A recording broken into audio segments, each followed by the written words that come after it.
세상이 너희를 미워하면 너희보다 먼저 나를 미워한 줄을 알라.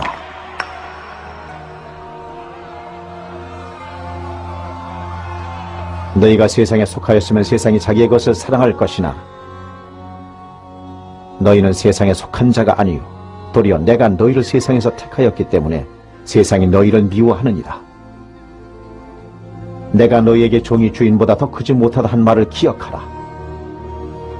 사람들이 나를 박해하였은즉 너희도 박해할 것이요 내 말을 지켰은즉 너희 말도 지킬 것이라. 그러나 사람들이 내 이름으로 말미암아 이 모든 일을 너희에게 하리니 이는 나를 보내신 이를 알지 못함이라. 내가 와서 그들에게 말하지 아니하였더라면 죄가 없었으려니와 지금은 그 죄를 핑계할 수 없느니라. 나를 미워하는 자는 또 내 아버지를 미워하느니라. 내가 아무도 못한 일을 그들 중에서 하지 아니하였더라면 그들에게 죄가 없었으려니와 지금은 그들이 나와 내 아버지를 보았고 또 미워하였도다. 그러나 이는 그들의 율법에 기록된 바 그들이 이유 없이 나를 미워한 말을 응하게 하려 함이라. 내가 아버지께로부터 너희에게 보낼 보혜사 곧 아버지께로부터 나오시는 진리의 성령이 오실 때 그가 나를 증언하실 것이요 너희도 처음부터 나와 함께 있었으므로 증언하느니라.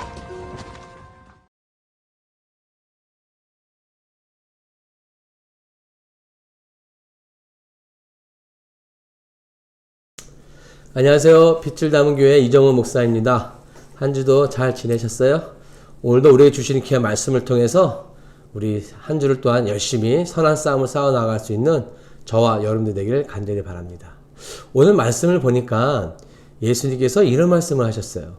예수님이 이 땅에 오셔서 죄에 대해서 지적을 해 주셨기 때문에 이제는 그것을 핑계댈 사람이 없고 이제 우리가 이 세상을 살아갈 때 이것이 죄고 이것이 죄가 아니라는 것을 우리 마음이 우리의 양심이 내 안에 계신 성령님이 그를 알게 해주신다는 거예요. 다시 말하면은 내 안에서 싸움이 일어난다는 거죠. 작은 부분인 내 마음에서 싸움이 일어나듯 또한 눈에 보이는 세상에서도 우리가 가족 관계에서도 친척 관계에서도 직장에서도 이런 진리의 사람으로 살아가는 사람들과 세상의 법칙을 따라 살아가는 사람들의 두 사이에 충돌이 일어난다는 거예요.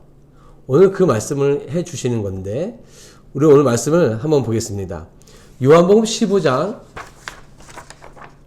18절에서 19절 말씀이에요.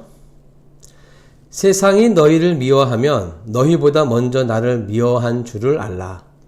너희가 세상에 속하였으면 세상이 자기의 것을 사랑할 것이나 너희는 세상에 속한 자가 아니요 도리어 내가 너희를 세상에서 택하였기 때문에 세상이 너희를 미워하느니라. 당연한 말씀이겠죠. 우리는 예수 그리스도의 의의 옷을 입은 자들입니다. 지난번에도 말씀드렸던 기억이 나는데 직장마다 유니폼이 있는 직장들이 있어요. 뭐 경찰관, 뭐 판사 유니폼들도 있고. 근데 그 유니폼을 입은 사람들은 그 유니폼에 맞는 행동과 말들을 해야 합니다. 그런 행동을 하지 못하면 세상으로부터 엄청난 비난을 받습니다. 의사들도 마찬가지고요. 의사가 한번 잘못해보세요. 경찰관이 한번 잘못해보세요. 엄청 욕먹습니다. 마찬가지로 우리도 예수 그리스도의 의의 옷을 입은 자들입니다. 눈에 보이지는 않지만 우리 마음에 성령님이 함께 계셔서 우리가 예수 그리스도의 보혈의 피로 죄 씻음 받고 하나님의 자녀가 된 백성으로서 이 땅에서 살아갑니다. 그러니 그의 옷을 입었으니까 그에 맞는 행동과 말과 생각들을 해야 되잖아요. 근데 그런 말과 생각과 행동들이 세상의 사람들과 뭐 하겠어요? 당연히 부딪혀지겠죠. 갈등이 일어나겠죠. 그러니까 오늘 예수님께서 그 말씀을 해 주시는 겁니다. 근데 우리 생각에는 우리가 진리의 말씀대로 그렇게 행동하면 세상의 사람들이 오히려 우리를 좀 더 좋아해주고 칭찬해주고 그런 모습이 있어야 되는데 예수님은 그렇지 않다라는 거예요. 오히려 다툼과 미움과 시기와 이런 것들이 나타난다는 거죠. 한번 저와 여러분들의 삶을 한번 보셔요. 예수님 때문에 우리가 때로는 손해봐야 되고, 예수님 때문에 우리에게 어떤 고통과 말할 수 없는 어떤 인간관계에서의 불편함들, 뭐 제사 문제도 그렇겠죠. 예수님 때문에 이제는 내가 제사를 지내고 그 앞에 절을 하는 것이 우상숭배라는 것, 이걸 알게 되었잖아요. 그런데 세상의 사람들은 그걸 이해를 못하죠. 그렇게 하지 않는 저희들의 모습을 보고 뭐 은혜도 모르는 놈들, 예의도 없는 놈들, 가족도 생각하지 않는다면서 욕하는 가정 많이 봤습니다. 그 속에서 여러분들 예수님 때문에 당하는 그 고통, 힘들지, 어려워요. 근데 예수님이 그런 우리들을 향해서 뭐라고 말씀하시냐면 마태복음 5장에 그 산상수 말씀 있잖아요. 거기서 예수님께서 이렇게 말씀하십니다. 마태복음 5장 10절에서 12절 말씀인데, 의를 위하여 핍박을 받는 자는 복이 있나니 천국이 그들의 것임이라. 나로 말미암아 너희를 욕하고 박해하고 거짓으로 너희를 거슬러 모든 악한 말을 할 때에는 너희에게 복이 있나니 기뻐하고 즐거워하라. 하늘에서 너희의 상이 큼이라. 너희 전에 있던 선지자들도 이같이 박해하였느니라. 무슨 말이에요? 우리가 이 세상에서 길이고 진리고 생명이신 진리를 쫓는 사람들이잖아요. 그러니까 우리가 믿는 하나님은요, 그냥 관념적으로 믿는 하나님이 아니에요. 그냥 생각으로만 믿는 하나님이 아니잖아요. 왜냐하면 우리의 삶이 너무도 구체적이기 때문에 그 예수님은 우리 삶에 아주 구체적으로 적용이 돼야 돼요. 믿음이 우리 삶에 구체적으로 적용이 돼야 되고, 그 적용된 말씀에 우리는 아주 결단하고 살아가야 되는 사람들이라고요. 근데 그렇게 살아갈 때 이렇게 부딪힘이 있다는 거예요. 그 부딪힘 속에서 내 마음이 힘들고 어려운 것을 너무 낭망하지 말라는 거예요. 말씀해 보니까 그런 일들이 너에게 있을 때 기뻐하래요. 즐거워하래요. 천국에서 너희의 상이 크대요. 그러니 여러분, 우리가 이 예수님 때문에, 진리를 쫓는 것 때문에 세상과의 어떤 갈등이 일어날 때 여러분 기뻐하십시오. 오히려 지금 내가 주님의 진리를 쫓고 있는 사람이라는 긍지를 가지시기를 바라요. 근데 역설적으로 반대로 말하면 내 삶 가운데 그런 갈등이 없다? 그냥 세상의 사람들과 그냥 그렇고 저렇게 지나간다? 그거는 주님의 사람으로 살고 있다는 증거가 아니겠죠. 왜요? 당연히 진리의 말씀을 쫓는 사람들은요, 갈등이 일어나게 돼 있어요. 그 마음 안에서 싸움이 일어난다고요. 뭐 한 예를 든다면 자영업을 하는 사람들이 뭐 세금에 관한 부분들을 이게 꼬박꼬박 정확히 이렇게 신고하고, 그래 된 것이 어떻게 보면은 진리인데, 예수 믿는 사람으로서 그런 법의 질서를 잘 지켜야 되는데 뭐 탈세를 한다든지 다른 방법을 쓴다든지 이런 것이 내게 다가올 때 갈등을 느껴야 돼요. 왜요? 예수님 때문에, 진리 때문에. 근데 그런 갈등이 일어나지 않는다? 그는 내가 정말 지금 진리의 사람으로, 주님의 사람으로 살아가고 있지 않다라는 거예요. 그러니 지금 내 마음에서 그런 갈등이 일어나는 사람들은요, 슬퍼하지 마십시오. 기뻐하십시오. 즐거워하십시오. 그 갈등에서 이기시는 분들은 천국에서 상이 크다고 주님께서 분명히 말씀해 주고 있습니다. 근데 저도 그렇고 여러분들도 그렇지만 그게 쉽지는 않죠. 왜요? 남들이 보지 않잖아요. 보는 사람들이 없거든요.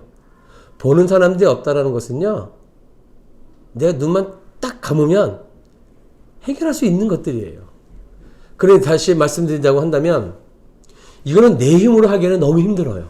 그래서 예수님이 이런 말씀을 쭉 하시고 난 다음에 요한복음 마지막 15장 마지막 부분서부터 이제 요한복음 16장 한 15절까지 누구에 대해서 말씀을 해주시냐면은 성령님에 대해서 말씀해 주십니다. 너가 그렇게 하는 거 힘들지만 진리의 영이신 성령님이 네 안에 임하면 그 성령님과 함께 힘으로 그런 모든 갈등 속에서 지혜롭게 성숙해 갈 수 있다라고 예수님께서 말씀해 주고 계십니다. 자, 요한복음 15장 26절, 27절 한번 볼까요? 내가 아버지께로부터 너희에게 보낼 보혜사 곧 아버지께로부터 나오시는 진리의 성령이 오실 때 그가 나를 증언하실 것이요 너희도 처음부터 나와 함께 있었으므로 증언하느니라. 그러니까 내 힘으로 하기에는 너무 힘든 거예요. 성령님이 내 안에서 함께 해주시고 그분의 소리를 듣고 그분이 하는 말씀에 순종하면서 가야만이 지금까지 말씀드렸던 이 모든 갈등 속에서 우리가 지혜롭게 해결해 갈 수 있는 거예요. 자, 그럼 여러분, 진리의 성령이 누구십니까? 삼위일체의 하나님이신 진리의 영이신 성령님이 어떤 분이십니까? 말씀에는요, 그분이 보혜사로 소개되고 있어요. 요한복음 14장 16절에 내가 아버지께 구하겠으니 그가 또 다른 보혜사를 너희에게 주사 영원토록 너희와 함께 있게 하리니. 그 보혜사 성령님이 나에게 오셨는데 그 보혜사라는 뜻이 어떤 뜻이냐면요, 나의 위로자가 되어주시는 분, 나를 돕는 자가 되어주시는 분이라는 거예요. 그러니까 성령님이 내 안에 오셔서 내가 그런 갈등을 느낄 때 도와주신다는 거예요. 지혜를 주신다는 거예요. 피할 길을 열어주시는 거예요. 푸른 초장으로 인도해 주신다는 거예요. 그러니까 내가 하려고 하지 마시고 성령님께 질문하고 기도하고 그분의 영적인 침묵 속에서 그분이 내 안에서 뭐라고 말씀하시는지를 들으려고 하는 몸부림이 있어야 되는 거예요. 내 힘으로 하려고 하지 마세요. 내 이름으로 하려고 하다가는요, 싸움만 일어나요. 정말로. 걔는 내 기분이 나빠지고 상대방도 기분 나쁘게 해주고. 그건 하나님의 방법이 아니거든요. 그런 갈등 속에 있을 때 하나님이 주시는 지혜로 지혜롭게 해결해 가면서 내 믿음이 조금씩 어떻게 되는 거예요? 성숙해지는 거예요. 그걸 도와주시는 분이 누구예요? 진리의 영 성령님, 보혜사 성령님이 그렇게 도와주신다는 거예요. 또한 그분이 내 안에 오시면 어떤 일들이 일어나냐? 그 보혜사 성령님이 나에게 오시면요, 말씀이 생각이 나요. 말씀을 깨닫게 해주시고 가르쳐 주신다는 거예요. 내가 이런 갈등이 있을 때 하나님의 말씀으로 그 갈등의 문제를 해결해 주시는 거예요. 또한 그분은요, 내가 죄를 지려고 했을 때 책망하시는 분이에요. 요한복음 16장 8절에 이제 계속 16장 다음에 이제 보게 될 건데 예수님이 계속 성령님에 대해서 이제 얘기해 주시는 거예요. 그가 와서 죄에 대하여, 의에 대하여, 심판에 대하여 세상을 뭐 하냐면 책망하시느니라. 그러니까 내가 악의 길로 갈 때 하나님이 나를 책망해 주신다는 거야. 안 돼. 그러면 안 돼. 이런 일들을 내가 하는 게 아니라 내 안에 계신 성령님이 그렇게 해 주신다는 거예요. 그러므로 인해서 저를 진리의 가운데로 인도해 주시는 일도 우리 성령님께서 해 주시는 겁니다. 요한복음 16장 13절에 그러나 진리의 성령이 오시면 그가 너희를 모든 진리 가운데로 인도하시리니 그가 스스로 말하지 않고 오직 들은 것을 말하며 장래일을 너희에게 알리시리라. 그러니까 이제 여러분들 세상에서 진리의 사람으로 의의 옷을 입고 생활하는 주님의 사람으로서 세상에서 갈등이 일어날 때 기뻐하십시오.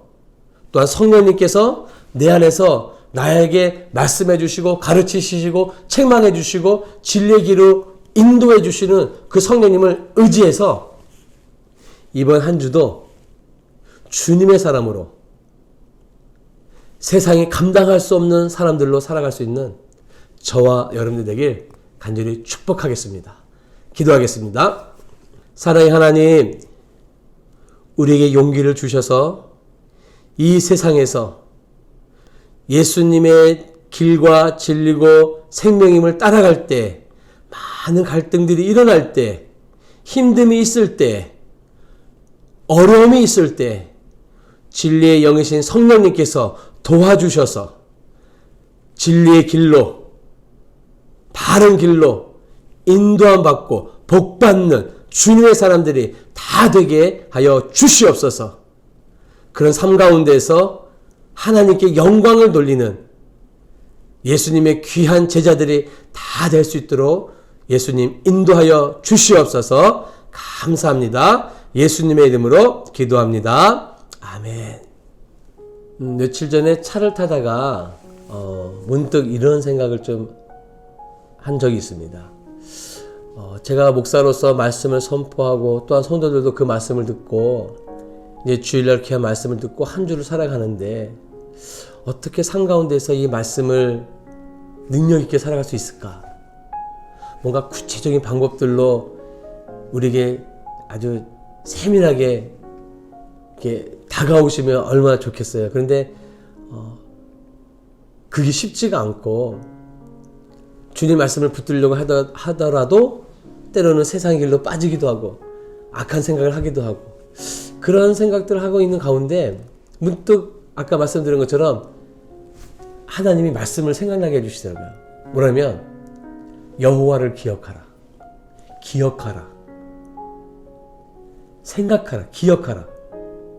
제가 그래서 이 기억하라는 단어를 찾아봤더니 예전에 들었던 말씀들을 끄집어내라는 거거든요. 그러니까 끄집어내는 노력들을 우리가 해야 된다는 거예요. 어떤 내 삶의 구체적인 행동들을 하기 전에 들었던 말씀, 읽었던 말씀들을 끄집어내서 내 안에서 이제 뭐예요? 행동으로 나올 수 있게 이런 순서가 있어야 된다는 거죠. 그래서 우리는 믿음은 들음에서 나고 들음은 하나님의 말씀으로 말미암으니라 그랬잖아요. 그러니까 들은 말씀을 이제는 이 안에서 끄집어내는 행동들을 애씀을 있어야 된다는 거죠, 여러분. 그래서 여러분 이번 한 주도 여러분들이 말씀대로 살려고 하실 때 들었던 말씀들을 끄집어내는 작업들을 하시길 바라요. 그런데 한 가지 예로 끄집어낼 말씀이 없으면 안 되잖아요. 끄집어낼 말씀이 많아지게 하려면 어떻게 해야 되겠어요? 말씀 많이 읽으셔야죠. 하나님 말씀 많이 들으셔야죠.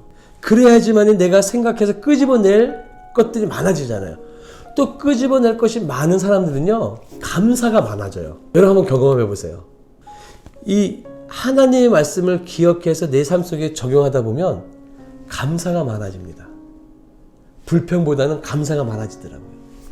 그러니까 그런 경험들을 하시면서 이번 한 주도 하나님이 기뻐하시는 그런 귀한 삶들을 살아낼 수 있는 저와 여러분 되길 간절히 축복하겠습니다. 여러분 한 주도 승리하세요. 고맙습니다.